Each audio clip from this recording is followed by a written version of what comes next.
Hello students, ਅੱਜ ਮੈਂ ਤੁਹਾਡੇ ਨਾਲ ਰੂਬੀ ਲੇਜ਼ਰ ਡਿਸਕਸ ਕਰਾਂਗਾ।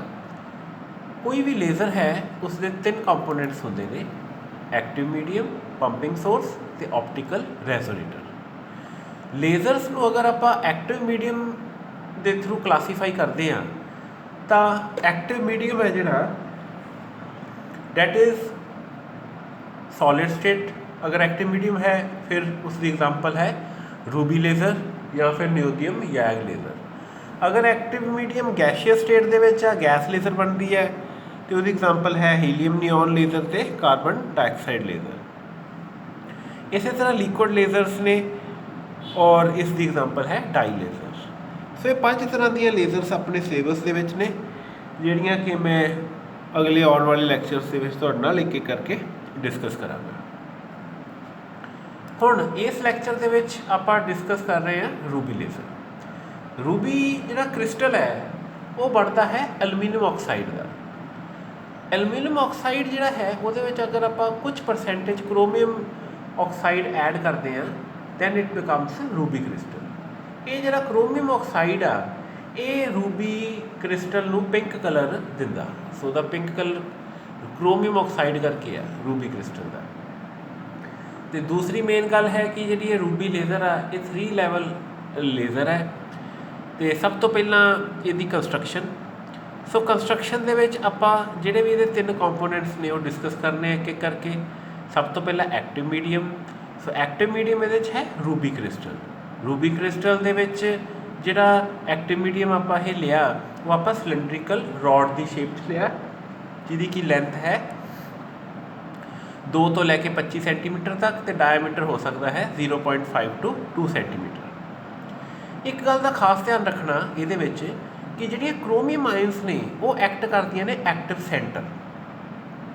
ਐਕਟਿਵ ਸੈਂਟਰ ਕੀ ਆ?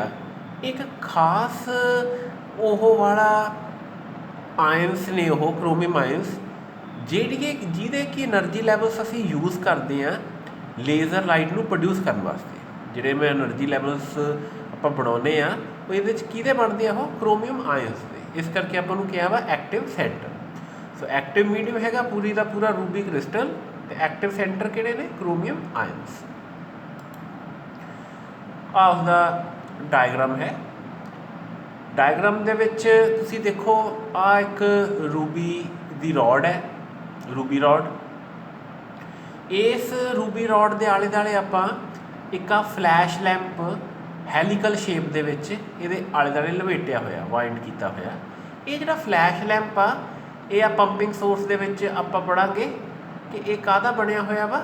ਜ਼ੀਨੋਨ ਡਿਸਚਾਰਜ ਟਿਊਬ ਆ ਇਹ ਫਲੈਸ਼ ਲੈਂਪ ਜਿਹੜਾ ਹੈਗਾ। ਜ਼ੀਨੋਨ ਜਿਹੜੀ ਇਨਰਟ ਗੈਸ ਆ ਉਹ ਇਹਦੇ 'ਚ ਭਰੀ ਹੋਈ ਹੈ ਅਤੇ ਇਹਦੇ ਆਲੇ ਦੁਆਲੇ ਆਪਾਂ ਲਪੇਟਿਆ ਹੋਇਆ ਇੱਕ ਇਹਦੇ ਟਿਊਬ ਦੀ ਸ਼ੇਪ ਦੇ ਵਿੱਚ। ਅਤੇ ਨਾਲ ਹੀ ਆਹ ਜਿਹੜੇ ਇਹਦੇ ਬੈਕ ਸਾਈਡ ਨੇ, ਐਂਡ ਸਾਈਡਸ ਨੇ ਰੂਬੀ ਰੋਡ ਦੇ, ਇਹ ਆਪਾਂ ਸਿਲਵਰ ਕੀਤੇ ਹੋਏ ਨੇ। ਜਿਹੜਾ ਲੈਫਟ ਵਾਲਾ ਐਂਡ ਹੈ ਇਹਨੂੰ ਚੰਗੀ ਤਰ੍ਹਾਂ ਟੋਟਲੀ ਰਿਫਲੈਕਟਿੰਗ ਫੇਸ ਬਣਾ ਲਿਆ, ਪੂਰਾ ਸਿਲਵਰ ਕਰਤਾ। ਅਤੇ ਜਿਹੜਾ ਰਾਈਟ ਵਾਲਾ ਐਂਡ ਹੈ ਇਸ ਨੂੰ ਆਪਾਂ ਪਾਰਸ਼ਲੀ ਸਿਲਵਰ ਕੀਤਾ ਹੈ। ਸੋ ਪੰਪਿੰਗ ਸੋਰਸ ਆਪਾਂ ਜਿਵੇਂ ਮੈਂ ਤੁਹਾਨੂੰ ਦੱਸਿਆ ਜ਼ੀਨੋਨ ਡਿਸਚਾਰਜ ਟਿਊਬ ਹੈ ਪੰਪਿੰਗ ਸੋਰਸ। ਇਹਦਾ ਕੀ ਕੰਮ ਆ? ਇਹਦੇ 'ਚੋਂ ਫਲੈਸ਼ ਨਿਕਲੂਗੀ। ਜਿਹੜੀ ਫਲੈਸ਼ ਆ ਜਿਹਨੂੰ ਆਪਾਂ ਚਮਕਾਰਾ ਕਹਿ ਦਈਏ, ਉਹ ਜਦੋਂ ਇਹਦੇ 'ਤੇ ਲਾਈਟ ਪਊਗੀ ਰੂਬੀ ਰੋਡ 'ਤੇ ਤਾਂ ਜਿਹੜੇ ਕ੍ਰੋਮੀਅਮ ਆਇਨਸ ਨੇ ਇਹਦੇ ਵਿੱਚ ਉਹ ਐਕਸਾਈਟ ਹੋ ਕੇ ਹਾਇਰ ਐਨਰਜੀ ਲੈਵਲ 'ਤੇ ਜਾਣਗੇ। ਇੱਕ ਚੀਜ਼ ਆ ਦੇਖੋ ਕਿ ਆਹ ਰੋਡ ਦੇ ਆਲੇ ਦੁਆਲੇ ਇੱਕ ਆਹ ਸਿਲੰਡਰੀਕਲ ਸ਼ੇਪ ਦਾ ਇੱਕ ਇਨਵੈਲਪ ਆ ਜਿਹਦੇ ਵਿੱਚ ਇਹ ਪਈ ਆ ਰੋਡ। ਇਹ ਜਿਹੜਾ ਇਨਵੈਲਪ ਆ ਇਹਦੇ ਅੰਦਰ ਇਹ ਕੂਲਿੰਗ ਵਾਸਤੇ ਰੱਖਦੇ ਆ। ਸੇ ਕੂਲਿੰਗ ਇਹਦੇ 'ਚ ਪਾਣੀ ਪਾਉਂਦੇ ਆ ਤਾਂ ਕਿ ਜਿਹੜੀ ਵੀ ਆਹ ਪੰਪਿੰਗ ਕਰਕੇ ਰੋਡ ਗਰਮ ਹੁੰਦੀ ਆ ਉਹ ਫਿਰ ਇਹ ਕੂਲਿੰਗ ਮੈਕੈਨਿਜ਼ਮ ਦੇ ਕਰਕੇ ਉਹਦੀ ਜਿਹੜਾ ਟੈਂਪਰੇਚਰ ਆ ਉਹ ਆਪਾਂ ਸਟੇਬਲ ਰੱਖ ਸਕੀਏ, ਉਹ ਵਧੇ ਨਾ ਵਾਲਾ। ਆਪਟੀਕਲ ਰੈਜ਼ੋਨੇਟਰ ਇੱਥੇ ਜਿਸ ਤਰ੍ਹਾਂ ਮੈਂ ਤੁਹਾਨੂੰ ਦੱਸਿਆ ਕਿ ਆਹ ਇੱਕ ਫੇਸ ਨੂੰ ਫੁੱਲ ਸਿਲਵਰ ਕਰਤਾ ਅਤੇ ਦੂਜੇ ਨੂੰ ਪਾਰਸ਼ਲੀ ਸਿਲਵਰ ਕਰਤਾ। ਇਸ ਕਰਕੇ ਕੀਤਾ ਤਾਂ ਕਿ ਇਹ ਰੋਡ ਦੇ ਵਿੱਚ ਜਿਹੜੇ ਫੋਟੋਨਸ ਪ੍ਰੋਡਿਊਸ ਹੋਣਗੇ ਉਹ to and fro, back and forth, ਬਾਰ-ਬਾਰ ਰਾਊਂਡ ਟ੍ਰਿਪ ਇਹਦੇ ਵਿੱਚ ਜਾਣਗੇ ਤੇ ਜਿਵੇਂ ਜਿਵੇਂ ਉਹ ਇਹਦੇ 'ਚੋਂ ਬਾਰ-ਬਾਰ ਪਾਸ ਕਰਨਗੇ ਐਕਟਿਵ ਮੀਡੀਅਮ ਦੇ ਵਿੱਚ ਤਾਂ ਉਹਦੇ ਨਾਲ ਸਟਿਮੂਲੇਟਡ ਐਮਿਸ਼ਨ ਆ ਜਿਹੜਾ ਉਹ ਡੋਮੀਨੇਟ ਹੋਊਗਾ। ਸੋ ਕੰਸਟਰਕਸ਼ਨ ਤੋਂ ਬਾਅਦ ਫਿਰ ਵਰਕਿੰਗ ਦੇ ਲਈ ਆ ਇਹਦਾ એનર્ਜੀ ਲੈਵਲ ਡਾਇਗਰਾਮ। ਜਿਵੇਂ ਤੁਹਾਨੂੰ ਪਹਿਲਾਂ ਦੱਸਿਆ ਕਿ ਆਪਾਂ ਕ੍ਰੋਮੀਅਮ ਆਇਨਸ ਦੇ એનર્ਜੀ ਲੈਵਲਸ ਯੂਜ਼ ਕਰਦੇ ਹਾਂ। ਸੋ ਇਸ ਕਰਕੇ ਕ੍ਰੋਮੀਅਮ ਆਇਨਸ ਨੇ ਜਿਹੜੇ ਉਹ ਇੱਥੇ ਐਕਟਿਵ ਸੈਂਟਰ ਨੇ। ਸੋ ਆਹ ਦੇਖੋ ਗਰਾਊਂਡ ਲੈਵਲ 'ਤੇ ਪਹਿਲਾਂ ਪਏ ਸੀਗੇ ਕ੍ਰੋਮੀਅਮ ਆਇਨਸ, ਇਹਨਾਂ ਨੂੰ ਆਪਾਂ ਪੰਪਿੰਗ ਕਰਕੇ ਹਾਇਰ ਲੈਵਲ 'ਤੇ ਲੈ ਗਏ E3। ਇੱਥੇ ਧਿਆਨ ਰੱਖੋ ਕਿ E3 ਜਿਹੜਾ ਲੈਵਲ ਆ ਉਹ ਆ ਦੋ ਲੈਵਲਸ ਨੂੰ ਇਕੱਠਿਆਂ ਨੂੰ ਹੀ ਆਪਾਂ ਕਹਿੰਦੇ ਆ E3, ਕਿਉਂਕਿ ਇੱਕ ਤਰ੍ਹਾਂ ਇਹ ਬੈਂਡਸ ਨੇ, ਮਤਲਬ ਇਹਦੇ ਵਿੱਚ ਮਲਟੀਪਲ ਲੈਵਲਸ ਨੇ। ਸੋ ਇਹਨਾਂ ਨੂੰ ਮਿਲਾ ਕੇ ਆਪਾਂ ਕਿਹਾ E3। ਸੋ ਪੰਪਿੰਗ ਦੇ ਨਾਲ ਕੁਝ ਕ੍ਰੋਮੀਅਮ ਆਇਨਸ ਆ ਥੱਲੇ ਵਾਲੇ ਲੋਅਰ ਲੈਵਲ 'ਤੇ E3 ਦੇ ਚਲੇ ਗਏ, ਕੁਝ E3 ਦੇ ਅੱਪਰ ਲੈਵਲ 'ਤੇ ਚਲੇ ਗਏ।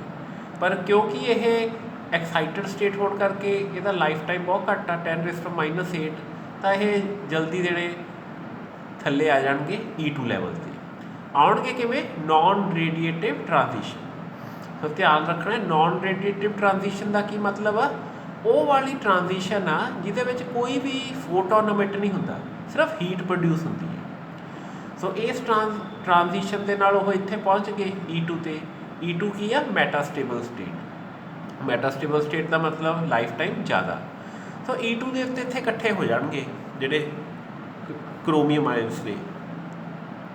ਸੋ ਜਿਹੜਾ ਪੋਪੂਲੇਸ਼ਨ ਇਨਵਰਜਨ ਆ ਉਹ E2 ਤੇ E1 ਦੇ ਵਿੱਚ ਬਣੂਗਾ। ਅਤੇ ਜਦੋਂ ਪੋਪੂਲੇਸ਼ਨ ਇਨਵਰਜਨ ਬਣ ਗਿਆ ਤਾਂ ਫਿਰ ਸਟਿਮੂਲੇਟਡ ਐਮਿਸ਼ਨ ਡੋਮੀਨੇਟ ਕਰੂਗਾ ਅਤੇ ਆਪਾਂ ਨੂੰ ਜਿਹੜੀ ਲਾਈਟ ਮਿਲੂਗੀ ਉਹ ਲੇਜ਼ਰ ਵੇਵ ਮਿਲੂਗੀ।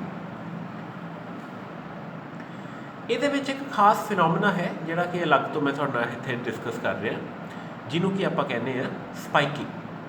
ਕੀ ਹੈ ਸਪਾਈਕਿੰਗ? ਧਿਆਨ ਦਿਓ, ਜਿਹੜੀ ਆਊਟਪੁੱਟ ਆਪਾਂ ਨੂੰ ਮਿਲਦੀ ਆ ਉਹ ਮਿਲਦੀ ਆ ਇਸ ਤਰ੍ਹਾਂ ਦੀ ਪਲਸਿਸ ਦੀ ਫੋਰਮ ਵਿੱਚ, ਸਪਾਈਕਸ ਦੇ ਵਿੱਚ। ਮੰਨ ਲਓ ਇੱਕ ਵਾਰੀ ਫਲੈਸ਼ ਲੈਂਪ ਨੇ ਫਲੈਸ਼ ਦਿੱਤਾ, ਉਹ ਜਿਹੜਾ ਫਲੈਸ਼ ਦਊਗਾ ਉਹ ਫਲੈਸ਼ ਦੇ ਨਾਲ ਪੋਪੂਲੇਸ਼ਨ ਇਨਵਰਜਨ ਹੋ ਜੂਗੀ। ਇੱਥੇ ਕੀ ਹੋ ਗਈ? ਪੋਪੂਲੇਸ਼ਨ ਇਨਵਰਜਨ ਹੋ ਗਈ E2 ਤੇ E1 'ਚ।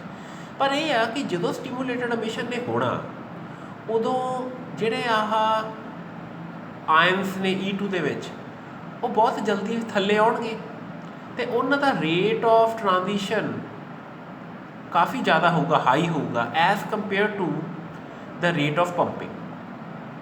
ਜਿੰਨੇ ਰੇਟ ਦੇ ਨਾਲ ਆ ਜਿਹੜੀ ਪੰਪਿੰਗ ਹੈ ਉਹ ਆਇਨਸ ਨੂੰ ਉੱਪਰ ਭੇਜਦੀ ਆ, ਉਦੋਂ ਜਲਦੀ E2 ਦੇ ਜਿਹੜੇ ਆਇਨਸ ਨੇ ਉਹ ਥੱਲੇ ਆਉਣਗੇ। ਇਹਦੇ ਕਰਕੇ ਕੀ ਹੋਊ? ਪੋਪੂਲੇਸ਼ਨ ਇਨਵਰਜਨ ਦੀ ਕੰਡੀਸ਼ਨ ਡਿਸਟਰਬ ਹੋ ਜੂ ਅਤੇ ਉਹਨਾਂ ਚਿਰ ਫਿਰ ਉਹ ਜਿਹੜੀ ਲੇਜ਼ਰ ਦੀ ਆਊਟਪੁੱਟ ਆ ਉਹ ਆਪਾਂ ਨੂੰ ਮਿਲੂਗੀ ਨਹੀਂ। ਆ ਇੱਥੇ ਮੈਂ ਕੀ ਸ਼ੋਅ ਕੀਤਾ ਵੀ ਜਿੱਥੇ ਆਊਟਪੁੱਟ ਨਹੀਂ ਮਿਲ ਰਹੀ। ਫਿਰ ਜਦ ਨੂੰ ਫਿਰ ਇੱਥੇ ਇਕੱਠੇ ਹੋਣਗੇ ਕਿਉਂਕਿ ਆ ਪੰਪਿੰਗ ਦੇ ਕਰਕੇ ਫਿਰ ਉਹ ਆ ਗਏ ਇੱਥੇ ਆਇਨਸ, ਅਤੇ ਫਿਰ ਪੋਪੂਲੇਸ਼ਨ ਇਨਵਰਜਨ ਕੰਡੀਸ਼ਨ ਅਚੀਵ ਹੋ ਜੂਗੀ ਅਤੇ ਫਿਰ ਆਪਾਂ ਨੂੰ ਆਹ ਨੈਕਸਟ ਜਿਹੜੀ ਹੈਗੀ ਆ ਆਹ ਵਾਲੀ ਸਪਾਈਕ ਮਿਲੂਗੀ। ਸੋ ਇਸ ਪ੍ਰੋਸੈਸ ਦੇ ਵਿੱਚ ਆਪਾਂ ਨੂੰ ਜਿਹੜੀ ਆਊਟਪੁੱਟ ਆ ਉਹ ਇਸ ਤਰ੍ਹਾਂ ਦੇ ਨਾਲ ਸਪਾਈਕਸ ਦੀ ਫੋਰਮ 'ਚ ਮਿਲਦੀ ਆ ਰੂਬੀ ਲੇਜ਼ਰ ਦੇ ਵਿੱਚ। ਇੱਕ ਚੀਜ਼ ਦਾ ਧਿਆਨ ਰੱਖੋ ਕਿ ਇਹ ਸਿਰਫ ਇੱਕ ਫਲੈਸ਼ ਵਾਸਤੇ ਆ। ਜੇ ਮੈਂ ਅਗਲੀ ਫਲੈਸ਼ ਦਊਂਗਾ, ਕਿਉਂਕਿ ਜ਼ੀਨੋਨ ਜਿਹੜਾ ਲੈਂਪ ਆ ਉਹ ਫਲੈਸ਼ ਦਿੰਦਾ, ਲਗਾਤਾਰ ਨਹੀਂ ਲਾਈਟ ਦਿੰਦਾ। ਜਿਵੇਂ ਇੱਕ ਫਲੈਸ਼ ਆ ਗਈ ਫਿਰ ਉਹਦੀ ਆਹ ਆਊਟਪੁੱਟ ਆ ਗਈ, ਦੂਜੀ ਫਲੈਸ਼ ਆ ਉਹਦੀ ਅਲੱਗ ਆਊਟਪੁੱਟ ਆਊਗੀ।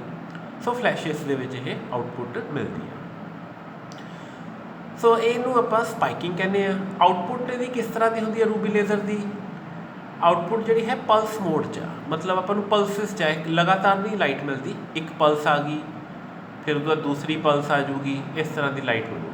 ਅਤੇ ਪਲਸ ਦੀ ਐਨਰਜੀ ਹੈਗੀ ਆ 200 ਜਾਊਲਸ ਦੀ ਆਪਾਂ ਨੂੰ ਐਨਰਜੀ ਮਿਲਦੀ ਹੈ। ਬੀਮ ਦੀ ਡਿਊਰੇਸ਼ਨ ਹੈ 0.3 ਤੋਂ 3 ਮਿਲੀ ਸੈਕਿੰਡ। ਵੀ ਜਿੰਨਾ ਚਿਰ ਆਪਾਂ ਨੂੰ ਆਹ ਪਲਸ ਮਿਲਣੀ ਆ ਕਿੰਨਾ ਚਿਰ ਮਿਲੀ ਹੈ?